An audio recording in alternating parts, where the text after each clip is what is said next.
অবহেলায় আর সময় কাটালে এতদিন যা কাটিয়েছি সেগুলো তওবা করে ক্ষমা চেয়ে নিতে হবে, ঠিক না? আর অবহেলা করা যাবে?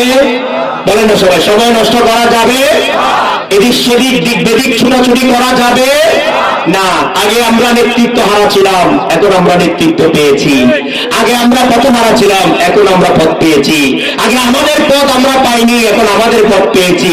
আগে আমরা চিন্তা করতাম কোথায় আমরা ভোট দেবো, কোথায় যাবো, কোন দিকে যাবো, এখন আমরা আমাদের পথ পেয়ে গেছি। এখন আমরা সবাই মানুষ হিসেবে মানবতার পক্ষে ইনসানিয়তে ভোট দেবো, ঠিক না? ঠিক? আপনারা যারা ইনসানিয়তে ভোট দিবেন হাত তুলে বলেন।